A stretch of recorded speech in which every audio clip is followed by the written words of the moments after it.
This year, some investors watched years of savings disappear almost overnight.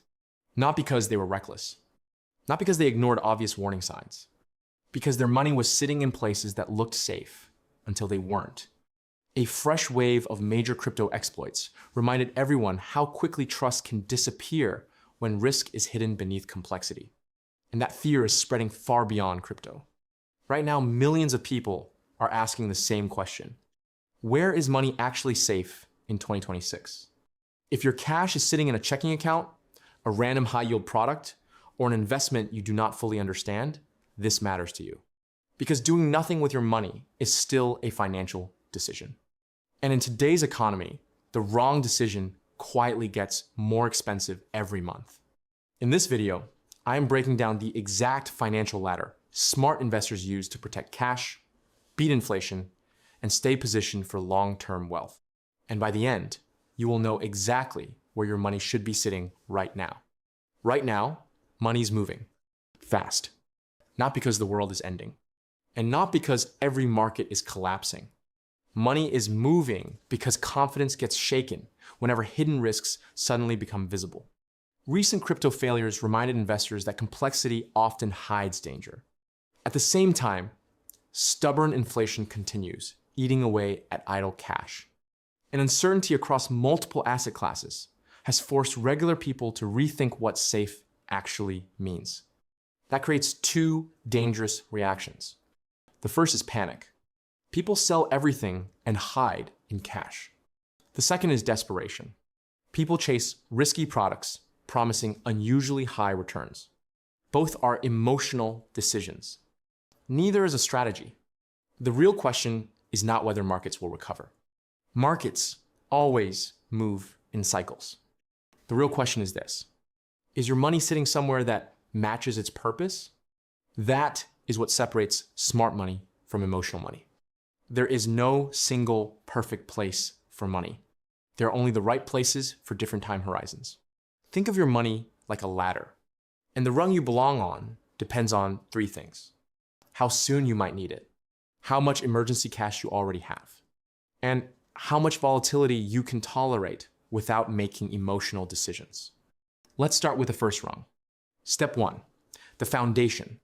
If you might need this money within the next 6 months, your priority is not aggressive growth. It is protection and access. This is emergency fund money. And for most people, the best home for it is a high-yield savings account. Many are paying significantly more than traditional savings accounts while keeping FDIC protection within insured limits. That means your money stays liquid, protected, and productive.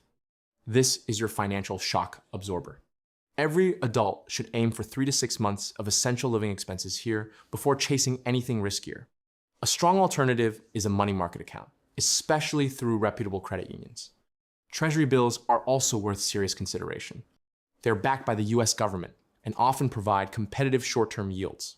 They are ideal for money you want working safely without stock market exposure.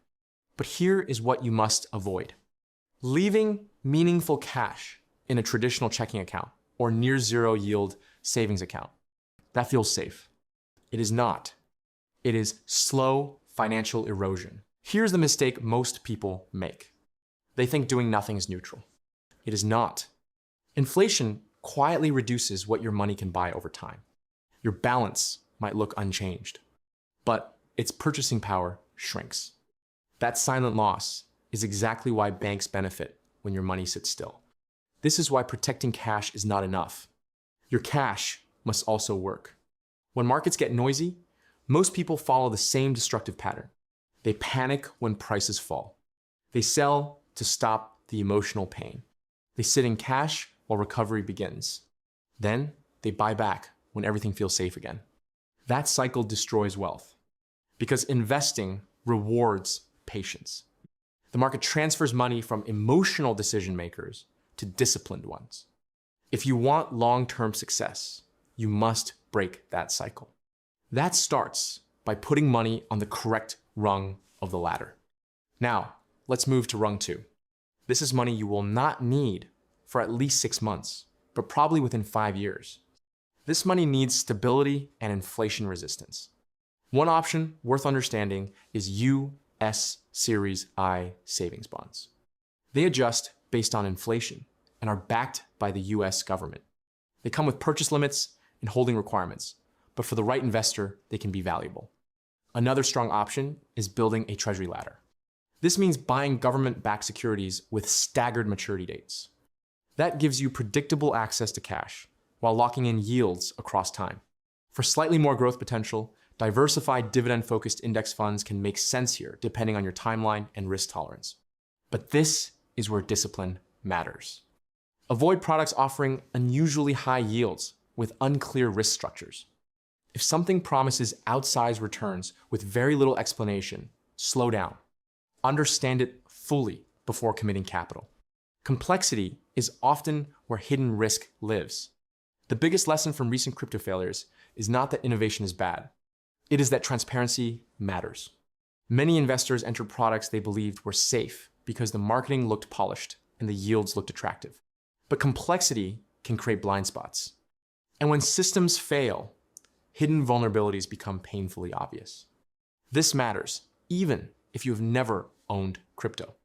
Because the instinct behind those decisions was understandable. People were trying to protect purchasing power. That instinct is rational. The mistake is choosing vehicles you do not fully understand. Good investing is not about chasing the highest return. It is about understanding the risk you are taking. Now we reach the top rung. This is money you will not touch for 5 years or more. This is where long-term wealth is built. And the rules here are simple. Maximize tax-advantaged accounts first. Fund your workplace 401k, especially enough to capture any employer match. Then, prioritize your Roth IRA. Then, your HSA if you are eligible. These accounts create structural tax advantages that compound for decades. After that, stay consistently invested in broad market index funds. Ignore short-term noise. Ignore fear-driven headlines. And keep buying productive assets over time. Market volatility does not break this strategy. It often strengthens it. Because long-term investors benefit when strong assets temporarily go on sale. This is how real wealth is built. Quietly, patiently, consistently. So here is a practical roadmap. If you are living paycheck to paycheck, build your emergency fund in a high-yield savings account. If you are building medium-term stability, use treasuries, I-bonds where appropriate, and conservative diversified income strategies. If you are building long-term wealth, max out tax advantage accounts and keep buying broad index funds consistently. That is how smart money operates in uncertain times. Not by hiding, by repositioning. Markets will keep shifting. Fear will keep making headlines. But if your money is sitting on the right rung of the ladder, volatility becomes opportunity instead of panic. Subscribe now so when the next market shift happens, you already know exactly what to do.